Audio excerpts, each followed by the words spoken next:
Hello बच्चों, कैसे हैं आप बच्चों। आज हम पढ़ेंगे क्लास 10th सामाजिक अध्ययन के अंतर्गत आर्थिक विकास की समझ विषय का तीसरा अध्याय मुद्रा और साख।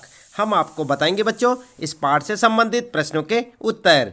तो चलिए शुरू करते हैं। सबसे पहला प्रश्न है यहाँ पर आपका, जोखिम वाली परिस्थितियों में ऋण कर्जदार के लिए और समस्याएं खड़ी कर सकता है, स्पष्ट कीजिए। तो आप उत्तर में लिख सकते हैं बच्चों, रोजमर्रा की जिंदगी में बहुत सी गतिविधियों में ऐसे बहुत से सौदे होते हैं जहां किसी न किसी रूप में ऋण का प्रयोग होता है। ग्रामीण क्षेत्रों में कर्ज की मुख्य मांग फसल उगाने के लिए होती है। किसान ऋतु के आरंभ में फसल उगाने के लिए उधार लेते हैं और फसल तैयार हो जाने पर उधार चुका देते हैं, किंतु यदि किसी वजह से फसल बर्बाद हो जाती है तो कर्ज की अदायगी असंभव हो जाती है। ऐसी परिस्थिति में किसान अपनी जमीन का कुछ हिस्सा बेचने को मजबूर हो जाता है। इस प्रकार इस जोखिम वाली परिस्थिति में कर्जदार के लिए ऋण लेने से कई समस्याएं उत्पन्न हो जाती हैं और उसकी कमाई बढ़ने की बजाय उसकी स्थिति और बदतर हो जाती है। ठीक है, तो इस प्रकार से आप अपने पहले प्रश्न का उत्तर लिख सकते हैं बच्चों। इसके बाद फिर आता है आपका दूसरा प्रश्न है यहाँ पर, और इसमें कहा है मुद्रा आवश्यकताओं के दोहरे संयोग की समस्या को किस तरह सुलझाती है, अपनी ओर से उदाहरण देकर समझाइए। तो आप उत्तर में लिख सकते हैं बच्चों, वस्तु विनिमय प्रणाली में मुद्रा का प्रयोग किए बिना सीधे वस्तुओं का आदान प्रदान किया जाता था। आई बात समझ में। ये तो आप भी जानते हैं कि वस्तु विनिमय प्रणाली क्या होती है। ऐसी स्थिति में मांगों का दोहरा संयोग होना आवश्यक था। उदाहरण के लिए, यदि किसी कपड़ा व्यापारी को चावल चाहिए तो उसे ऐसे किसान को खोजना होगा जो चावल के बदले कपड़े खरीदना चाहता हो। इस समस्या का समाधान मुद्रा का प्रयोग करके किया जाता है। मुद्रा मांगों के दोहरे संयोग की समस्या को समाप्त कर देती है। मुद्रा विनिमय प्रक्रिया में मध्यस्थता का काम करती है। इसे विनिमय का माध्यम भी कहा जाता है। आई बात समझ में। यह है आपका दूसरे प्रश्न का उत्तर। आप इसे याद भी करें साथ साथ बच्चों। इसके बाद आता है फिर आपका तीसरा प्रश्न, और यहाँ पर कहा है अतिरिक्त मुद्रा वाले लोगों और ज़रूरतमंद लोगों के बीच बैंक किस तरह मध्यस्थता करते हैं। उत्तर क्या लिखेंगे। उत्तर में आप लिख सकते हैं बच्चों, अतिरिक्त मुद्रा वाले व्यक्ति अपनी मुद्रा को बैंकों में अपने नाम से खाता खोलकर जमा कर देते हैं। बैंक ये निक्षेप स्वीकार करते हैं और इस पर सूद भी देते हैं। इस तरह लोगों की मुद्रा बैंकों के पास सुरक्षित रहती है और इस पर सूद भी मिलता है। लोगों को इसमें से जब चाहे मुद्रा निकालने की सुविधा भी प्रदान की जाती है। बैंक इस जमा राशि को केवल 15% हिस्सा नगद के रूप में अपने पास रखते हैं। बैंक जमा राशि के प्रमुख भाग को कर्ज देने के लिए इस्तेमाल करते हैं। विभिन्न आर्थिक गतिविधियों के लिए कर्ज की बहुत मांग रहती है।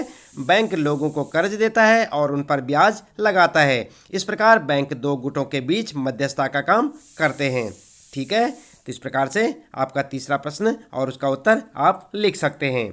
फिर आता है बच्चों चौथा प्रश्न है यहाँ पर, और इसमें कहा है 10 रुपए के नोट को देखिए, इसके ऊपर क्या लिखा है, क्या आप इस कथन की व्याख्या कर सकते हैं। तो उत्तर में क्या लिखेंगे। उत्तर में आप लिख सकते हैं 10 रुपए के नोट के ऊपर लिखा है भारतीय रिजर्व बैंक। यही लिखा होता है ना।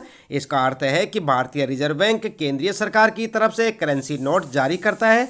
भारतीय कानून के अनुसार किसी व्यक्ति या संस्था को मुद्रा जारी करने की इजाज़त नहीं है। इसके अलावा कानून रुपयों को विनिमय के माध्यम के रूप में इस्तेमाल करने की वैधता प्रदान करता है। भारत में रुपये को सौदों में अदायगी करने से मना नहीं किया जा सकता। ठीक है, तो आप लिख सकते हैं ना। इसी प्रकार से लिखेंगे और साथ साथ याद भी करेंगे। इसके बाद बच्चों फिर आता है पांचवा प्रश्न, हमें भारत में ऋण के औपचारिक स्रोतों को बढ़ाने की क्यों ज़रूरत है। उत्तर क्या लिखें। उत्तर में लिख सकते हैं आप, औपचारिक स्तर पर ऋण देने वालों की तुलना में अनौपचारिक खंड के ज़्यादातर ऋणदाता कहीं ज़्यादा ब्याज वसूल करते हैं। इस प्रकार अनौपचारिक स्तर पर लिया गया ऋण कर्जदाता को कहीं अधिक महंगा पड़ता है। अधिक ब्याज से कर्जदार की आय का अधिकतर हिस्सा ऋण उतारने में खर्च हो जाता है।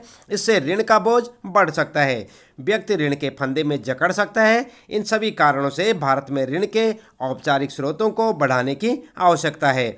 बैंकों और सहकारी समितियों को ज़्यादा कर्ज देना चाहिए। इसके जरिए लोगों की आय बढ़ सकती है, क्योंकि फिर बहुत से लोग अपनी विभिन्न ज़रूरतों के लिए सस्ता कर्ज ले सकेंगे। सस्ता और सामर्थ्य के अंदर का कर्ज देश के विकास के लिए अति आवश्यक है। ठीक है, तो ये हो गया आपका 5वां प्रश्न बच्चों और उसका उत्तर। आता है फिर आपका 6ठा प्रश्न यहाँ पर, और इसमें कहा है गरीबों के लिए स्वयं सहायता समूह के संगठनों के पीछे मूल विचार क्या है? अपने शब्दों में व्याख्या कीजिए। तो आप कर सकते हैं बच्चों अपने शब्दों में व्याख्या। उत्तर में आप लिखेंगे भारत के सभी ग्रामीण क्षेत्रों में बैंक मौजूद नहीं है, जहां हैं वहां भी बैंक से कर्ज लेना साहूकार से कर्ज लेने की अपेक्षा ज़्यादा मुश्किल है। ऋणाधार की कमी होने के कारण भी गरीब परिवार बैंकों से ऋण नहीं ले पाते, इसलिए गरीब लोग महाजनों से ऋण लेते हैं जो ब्याज की दरें ऊंची रखते हैं। गरीबों को इस हालत से बचाने के लिए ऋण देने के नए तरीकों को अपनाने की कोशिश की गई है। आत्मनिर्भर गुटों के संगठन के पीछे भी यही विचार हैं। इन गुटों को सरकार ऋण देती है, इस ऋण को उतारने की जिम्मेदारी भी गुट की होती है। आत्मनिर्भर गुट कर्जदारों को ऋणाधार की कमी की समस्या से उबारने में मदद करते हैं। उन्हें समयानुसार विभिन्न लक्ष्यों के लिए एक यथोचित ब्याज दर पर ऋण मिल जाता है। इससे गांव के पुरुष व महिलाएं स्वावलंबी बन जाते हैं। गुट की नियमित बैठकों के जरिए लोगों को एक माध्यम मिलता है जहां वे तरह तरह के सामाजिक विषयों जैसे स्वास्थ्य, पोषण और हिंसा इत्यादि पर आपस में चर्चा कर पाते हैं। आई बात समझ में? इसके बाद आता है फिर आपका 7वां प्रश्न बच्चों, और यहाँ पर पूछा है क्या कारण है कि बैंक कुछ कर्जदारों को कर्ज देने के लिए तैयार नहीं होते? तो आप जानते हैं क्यों नहीं होते? उत्तर में आप लिख सकते हैं बच्चों बैंक कुछ कर्जदारों को कर्ज देने के लिए तैयार नहीं होते जो कर्जदार ऋण की शर्तें पूरी नहीं कर पाते। बैंक उन्हें कर्ज नहीं देते। ब्याज दर, संपत्ति और कागजात की मांग और भुगतान के तरीके, इन सबको मिलाकर ऋण की शर्त कहा जाता है। अगर औपचारिकताएं पूरी ना हो तो बैंक ऋण नहीं दे पाते। ठीक है, इस प्रकार से आप लिख सकते हैं बच्चों, साथ साथ याद भी करते रहें। इसके बाद फिर आता है आपका 8वां प्रश्न, और यहाँ पर कहा है भारतीय रिजर्व बैंक अन्य बैंकों की गतिविधियों पर किस तरह नज़र रखता है? यह जरूरी क्यों है? उत्तर में आप लिखेंगे भारत में भारतीय रिजर्व बैंक केंद्रीय सरकार की तरफ से करेंसी नोट जारी करता है। इसके साथ साथ यह अन्य बैंकों की गतिविधियों पर नज़र रखता है। भारतीय रिजर्व बैंक यह देखता है कि बैंक वास्तव में नगद शेष बनाए हुए हैं। बैंक केवल लाभ बनाने वाली इकाइयों और व्यापारियों को ही ऋण मुहैया नहीं करा रहे, बल्कि छोटे किसानों, छोटे उद्योगों, छोटे कर्जदारों को भी ऋण दे रहे हैं। समय समय पर बैंकों को आरबीआई को यह जानकारी देनी पड़ती है कि वे कितना और किन को ऋण दे रहे हैं और उसकी ब्याज की दरें क्या हैं। यह इसलिए ज़रूरी है ताकि ऋण की सुविधा सभी को मिलती रहे। ठीक है, इस प्रकार से आप अपने इस प्रश्न का उत्तर लिख सकते हैं बच्चों। 8वां प्रश्न था ये आपका। और इसके बाद फिर आता है 9वां प्रश्न, विकास में ऋण की भूमिका का विश्लेषण कीजिए। उत्तर में आप लिखेंगे हमारे जीवन की बहुत सी गतिविधियों में ऐसे बहुत से सौदे होते हैं जहां किसी न किसी रूप में ऋण का प्रयोग होता है। ऋण उधार से हमारा तात्पर्य एक सहमति से है जहां उधारदाता कर्जदार को धन, वस्तुएं और सेवाएं मुहैया कराता है और बदले में कर्जदार से भुगतान करने का वादा लेता है। ऋण उत्पादक की कार्यशील पूंजी की जरूरत को पूरा करता है, उसे उत्पादन के कार्यशील खर्चे तथा उत्पादन को समय समय पर खत्म करने में मदद करता है। इसके जरिए वह अपनी कमाई बढ़ा पाता है। इस स्थिति में ऋण एक महत्वपूर्ण और सकारात्मक भूमिका अदा करता है। ठीक है, तो इस प्रकार से आप लिख सकते हैं अपने 9वें प्रश्न का उत्तर। इसके बाद फिर आता है आपका 10वां प्रश्न यहाँ पर बच्चों, और इसमें कहा है मानव को एक छोटा व्यवसाय करने के लिए ऋण की जरूरत है। मानव किस आधार पर यह निश्चित करेगा कि उसे यह ऋण बैंक से लेना चाहिए या साहूकार से? चर्चा कीजिए। तो यहाँ पर आप अपने हिसाब से भी उत्तर लिख सकते हैं बच्चों, और चाहे तो ऐसे लिखें। उत्तर लिखेंगे मानव को एक छोटा व्यवसाय शुरू करना है, इसके लिए वह ऋण किससे ले? इसके लिए उसे दोनों ऋण स्थितियों की तुलना करनी होगी। यदि वह साहूकार से ऋण लेगा तो साहूकार अधिक ब्याज की दर पर ऋण देगा। वह नाजायज़ तरीक़ों से अपने पैसे वापस लेने की कोशिश कर सकता है। उसकी गतिविधियों पर देखरेख करने वाली कोई संस्था नहीं है। यदि वह बैंक से ऋण लेगा तो उसे सीमित ब्याज पर ऋण मिलेगा। इसके जरिए उसकी आय बढ़ सकती है। बैंक से सस्ता और सामर्थ्य के अंदर का कर्ज मिलता है, इसलिए मानव को अपने व्यवसाय के लिए बैंक से ही कर्ज लेना चाहिए। आई बात समझ में? इस प्रकार से आप लिख सकते हैं बच्चों, और चाहे तो अपने हिसाब से भी। इसके बाद फिर आता आपका 11वां प्रश्न है यहाँ पर। भारत में 80% किसान छोटे किसान हैं जिन्हें खेती करने के लिए ऋण की ज़रूरत होती है। और फिर क है यहाँ पर, बैंक छोटे किसानों को ऋण देने से क्यों हिचकिचा सकते हैं। अगला है ख, वे दूसरे स्रोत कौन से हैं जिनसे छोटे किसान कर्ज ले सकते हैं। फिर है ग, उदाहरण देकर स्पष्ट कीजिए कि किस तरह ऋण की शर्तें छोटे किसानों के प्रतिकूल हो सकती हैं। और घ है, सुझाव दीजिए कि किस तरह छोटे किसानों को सस्ता ऋण उपलब्ध कराया जा सकता है। तो आप उत्तर में क्या लिखेंगे बच्चों, उत्तर में आप जो है एक एक करके लिखेंगे। सबसे पहले लिखेंगे क के बारे में, बैंक छोटे किसानों को ऋण देने से इसलिए हिचकिचाते हैं क्योंकि छोटे किसान ऋण की शर्तें पूरी नहीं कर पाते। ऋण के लिए ऋणाधार का उनके पास सर्वथा अभाव होता है। आई बात समझ में।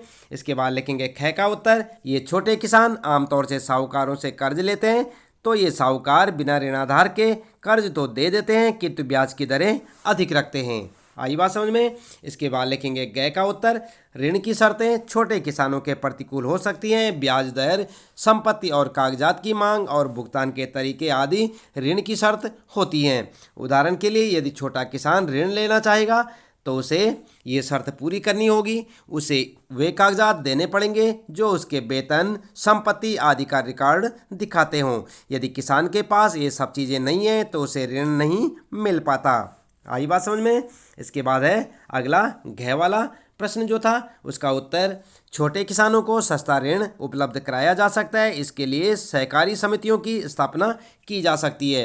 ये सहकारी समितियां किसानों, बुनकरों, औद्योगिक मजदूरों इत्यादि को सस्ते दामों पर ऋण उपलब्ध करा सकती हैं। सहकारी समितियां कृषि उपकरण खरीदने, खेती तथा व्यापार करने, मछली पकड़ने, घर बनाने और तमाम अन्य किस्म के खर्च के लिए ऋण उपलब्ध कराती हैं। इस प्रकार से आप लिख सकते हैं अपने इन सारे प्रश्नों के उत्तर। इसके बाद बच्चों फिर आता आपका 12वां प्रश्न है और इसमें कहा है रिक्त स्थानों की पूर्ति कीजिए। आप देख रहे हैं यहाँ पर, ये जो आपको रिक्त स्थान दिख रहे हैं आपने यहाँ पर लिखना है। और यहाँ पर सबसे पहले क है आपका और यहाँ पर रिक्त स्थान दे रखा है जहाँ पर आपको भरना है। परिवारों की ऋण की अधिकांश ज़रूरतें अनौपचारिक स्रोतों से पूरी होती हैं, तो क्या लिखना है यहाँ पर अभी हम आपको बताएंगे। आप लगातार देखते रहे वीडियो, जुड़े रहे हमारे साथ बच्चों। और ख है, फिर यहाँ पर आपको कुछ लिखना होगा, ऋण की लागत ऋण का बोझ बढ़ाती है, ठीक है। और यहाँ पर जो है फिर ग है, यहाँ पर भी आपको लिखना है, केंद्रीय सरकार की ओर से करेंसी नोट जारी करता है, कौन करता है यहाँ पर आपको लिखना है। और अगला है घ वाला बच्चों और यहाँ पर आपको लिखना है, आपके लिए रिक्त स्थान दे रखा है। आगे है, पर देने वाले ब्याज से ऋण पर अधिक ब्याज लेते हैं। आई बात समझ में। और इसके बाद ग है फिर यहाँ पर आपके लिए, यहाँ पर भी आपको लिखना है, संपत्ति है जिसका मालिक कर्जदार होता है, जिसे वह ऋण लेने के लिए गारंटी के रूप में इस्तेमाल करता है जब तक ऋण चुकता नहीं हो जाता। तो क्या क्या लिखेंगे आप इन रिक्त स्थानों में, आप देख सकते हैं बच्चों। क वाले में लिखेंगे ग्रामीण, ख वाले में लिखेंगे ऋण फंदा, ग वाले में लिखेंगे भारतीय रिजर्व बैंक और घ वाले में लिखेंगे जमा और ग वाले में ऋणाधार। तो इस प्रकार से आप जो भी रिक्त स्थान दे रखें बच्चों, इनमें से देख के आप उन्हें लिख सकते हैं, आपके प्रश्न का उत्तर हो जाएगा। इसके बाद बच्चों फिर आता आपका 13वां प्रश्न है और यहाँ पर कहा है सही उत्तर का चयन करें। यहाँ पर आपको सही उत्तर लिखना होगा। और क है, स्वयं सहायता समूह में बचत और ऋण संबंधित अधिकतर निर्णय लिए जाते हैं, किसके द्वारा लिए जाते हैं आप देख सकते हैं। ये 3 ऑप्शन आपके लिए, बैंक द्वारा, सदस्यों द्वारा या गैर सरकारी संस्था द्वारा। उत्तर क्या लिखेंगे आप, सदस्यों द्वारा। आप उत्तर में लिख सकते हैं, सही ऑप्शन होगा आपका सदस्यों द्वारा, ठीक है। और इसके बाद बच्चों ख वाला है यहाँ पर आपके लिए, ऋण के औपचारिक स्रोतों में शामिल नहीं है। और कौन शामिल नहीं है, ये 3 ऑप्शन आपके लिए, बैंक, सहकारी समिति या मालिक। तो उत्तर में क्या लिखेंगे आप, उत्तर में आप लिख सकते हैं बच्चों मालिक। आई बात समझ में, ये आपका करेक्ट ऑप्शन होगा। और इसके बाद यहाँ पर आते हैं आपके अतिरिक्त परियोजना या कार्यकलाप से संबंधित प्रश्न। और पहला प्रश्न है बच्चों, आप देख सकते हैं नीचे दी गई तालिका शहरी क्षेत्रों के विभिन्न लोगों के व्यवसाय दिखाती है। इन लोगों को किन उद्देश्यों के लिए ऋण की जरूरत हो सकती है, रिक्त स्तंभों को भरें। और यहाँ पर आपके लिए ये रिक्त स्थान दे रखे हैं। यहाँ पर भी एक साइड में लिखा है व्यवसाय और दूसरे साइड में ऋण लेने के कारण। तो यहाँ पर आपको जो रिक्त स्थान दिख रहे हैं बच्चों, आपको यहाँ पर लिखना होगा। और यहाँ पर जो है व्यवसाय में लिखा है निर्माण मजदूर, और दूसरे पे कंप्यूटर शिक्षित स्नातक छात्र, तीसरा है सरकारी सेवा में नियोजित व्यक्ति, दिल्ली में प्रवासी मजदूर, घरेलू नौकरानी, छोटा व्यापारी, ऑटो रिक्शा चालक, और आगे लिखा है बंद फैक्ट्री का मजदूर। तो यहाँ पर जो आपको रिक्त स्थान दे रखे हैं बच्चों, आप इन्हें भरेंगे। आगे यहाँ पर कहा है, आगे लोगों को 2 वर्गों में विभाजित कीजिए जिन्हें आप सोचते हैं कि बैंक से कर्ज मिल सकता है और जिन्हें कर्ज मिलने की आशा नहीं है। आपने वर्गीकरण के लिए किन किन कारकों का उपयोग किया है। और यहाँ पर लिखा है, आप देख सकते हैं, यहाँ पर है व्यवसाय और यहाँ पर ऋण लेने के कारण।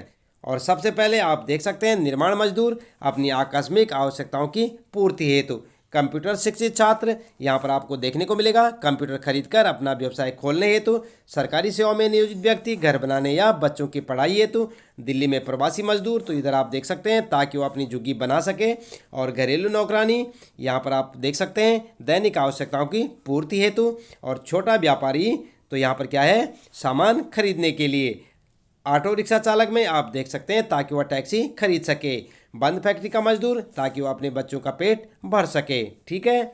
और तो उत्तर में आप क्या लिखेंगे बच्चों? उत्तर में आप लिख सकते हैं बैंक से कर्ज मिलने के आधार पर इन्हें इस प्रकार विभक्त किया जा सकता है। और किस प्रकार से किया जा सकता है, आप इस प्रकार से एक टेबल बना सकते हैं बच्चों, जैसे आप यहाँ पर देख रहे हैं। और सबसे पहले यहाँ पर लिखेंगे जिन्हें बैंक से कर्ज मिल सकता है और दूसरी साइड में लिखेंगे जिन्हें बैंक से कर्ज नहीं मिल सकता है। किस किस को? कंप्यूटर शिक्षित छात्र को मिल सकता है बच्चों, सरकारी सेवा में नियोजित व्यक्ति को कर्ज मिल सकता है, छोटे व्यापारी को कर्ज मिल सकता है, ऑटो रिक्शा चालक को कर्ज मिल सकता है।